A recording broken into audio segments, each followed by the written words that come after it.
Break के बाद आपका खैर मकदम है। बीरवा के पांजस में आसमानी बिजली गिरने से एक 30 साला नौजवान की मौत हो गई है और 3 दीगर जख्मी हो गए हैं। पांजस इलाके में उस वक्त कयामत बर्पा हुई जब एक ही घर के कई अफराद अपने खेत में धान की फसल काटने में मसरूफ थे। अचानक शदीद बारिश के दौरान आसमानी बिजली गिरी, जिसकी जद में 4 अफराद आए, जिनमें 30 साला गुलजार अहमद खान की मौत वाक़ई हुई और 3 दीगर जख्मी हो गए। गुलजार को अगरचे सब डिस्ट्रिक्ट अस्पताल मागाम लाया गया, ताहम डॉक्टरों ने उन्हें मुर्दा करार दिया। जख्मियों में से एक खातून को मागाम अस्पताल से श्रीनगर मुंतकिल किया गया। 2 दीगर भी मामूली जख्मी हो गए थे। गुलजार की लाश जूं ही अपने आबाई घर पांजस पहुंचाई गई, वहां सफ़े मातम बिछ गई। गुलजार को बाद में पुरनम आंखों से सुपुर्द खाक किया गया। इस आसमानी आफत पर हर तरफ अफसोस का इजहार किया गया।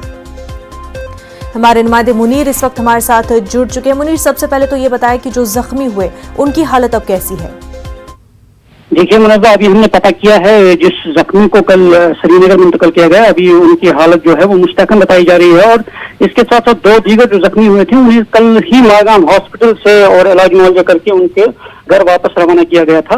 और साथ ही जिसकी मौत वाक़ा हुई है वो नौजवान था, 30 साला नौजवान जो गुलजार अहमद थे।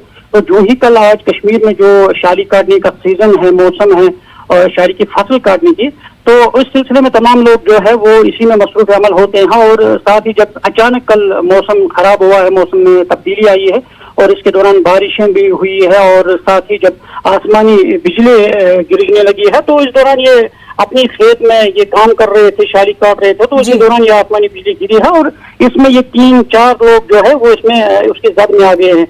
और बताया जाता है कि जो गुलजार अहमद है उसकी मौत वहीं पे हुई है, क्योंकि वो शदीद तौर पे जख्मी हुए थे। जो ही अस्पताल पहुंचाया गया उन्हें, तो वहां पे डॉक्टरों ने मुर्दा करार दिया है। इलाके में इस खबर से सफ़े मातम बिछ गई। मुनीर, बेहद शुक्रिया।